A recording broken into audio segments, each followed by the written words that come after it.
The angry neighbor. In a peaceful village surrounded by rolling hills and blooming gardens, there lived a tight-knit community. The villagers were known for their kindness and serenity, practicing mindfulness in their daily lives. They were careful with their words, thoughtful in their actions, and, above all, valued harmony in their relationships. This tranquility had lasted for years, creating an atmosphere of peace and unity. However, on the edge of the village, there lived a man named Kiran. Kiran was known for his harsh words and quick temper. Though he was not a bad person at heart, he often found himself angry over the smallest of things. Whether it was a disagreement with a shopkeeper or the noise of children playing in the streets, Kiran's anger would quickly rise, and his sharp words would leave a sting. One day, as the villagers gathered for their weekly market, Kiran approached them with his usual frown. The sound of laughter filled the air, and children ran around playing games, while the adults exchanged goods and stories. But when Kiran joined the group, his face was red with frustration. "The noise here is unbearable," Kiran shouted, his voice cutting through the air. "You people can't seem to keep the peace for even a moment. It's like living in a madhouse." The villagers, taken aback by his harsh tone, paused for a moment. Some looked down at the ground, others exchanged uncomfortable glances. Kiran's words were like a sudden storm, disturbing the calm atmosphere of the village. His anger was evident, but instead of reacting with frustration or returning his harshness, the villagers turned to each other, silently asking themselves how best to respond. Among the villagers was an older woman named Maya, known for her wisdom and tranquility. She had lived in the village for many years and had seen all kinds of people come and go, but her understanding of mindfulness allowed her to remain grounded no matter the circumstances. Maya saw the hurt in Kiran's words, but she also saw the pain behind them. Kiran's anger was not truly directed at the village, but at something deeper inside himself. After a few moments of silence, Maya stepped forward, her voice calm and soothing. "Kiran," she said gently, "I hear your frustration, and I understand that something is bothering you. But shouting and anger only hurt the one who carries it. Please, let us sit together and talk." Kiran, taken aback by her calmness, huffed in frustration but agreed to sit. The villagers, noticing the opportunity for peace, slowly gathered around, each person choosing to remain silent but attentive.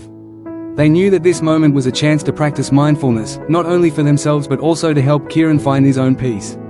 Maya sat down next to Kiran and spoke again, this time with even more empathy. "We all experience difficult emotions, Kiran. It is natural to feel anger, but when we act on it without awareness, it can harm others and ourselves. I invite you to take a moment to breathe with us and let go of that anger." At first, Kiran was reluctant. He had never been one to pause or reflect. He was used to letting his emotions explode outward without thinking. But the calm presence of the villagers, along with Maya's soothing words, made him pause for the first time in years. "Take a deep breath with me," Maya continued, guiding him gently. "Inhale slowly, hold it, and then exhale, letting go of the tension in your body. Feel the anger release with each breath." Reluctantly, Kiran followed her instructions, though his mind was still racing. As he continued to breathe, something strange began to happen. The tightness in his chest began to loosen, and his clenched fists relaxed. His mind, which had been storming with thoughts of irritation, started to quiet. The villagers sat silently, practicing their own mindfulness. They focused on their breath, on the sensation of the earth beneath them, on the peace that could only be found in the present moment. The market buzzed on around them, but for a few minutes, the world seemed to pause. After several minutes, Kiran opened his eyes and looked around at the group. His anger had not vanished completely, but something within him had shifted. He felt lighter, less consumed by his emotions. "I'm sorry," he said quietly, his voice no longer harsh. "I didn't mean to upset everyone.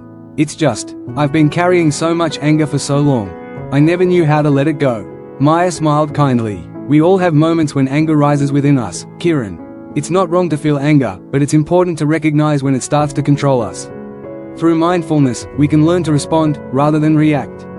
In that way, we bring peace to ourselves and to those around us." The villagers nodded in agreement, their faces filled with understanding. They had all been in Kiran's shoes at one point or another, feeling overwhelmed by emotions. But they had learned the power of mindfulness to calm the storm within. As the conversation continued, Kiran opened up about the struggles he had been facing. He shared his frustrations with his life, his sense of isolation, and the weight of unresolved issues that had built up over the years. The villagers listened with compassion, offering their support and kindness without judgment. By the end of the day, the market had returned to its peaceful rhythm, and Kiran, though still carrying some of his burdens, had learned something invaluable. His anger no longer felt like a force that controlled him.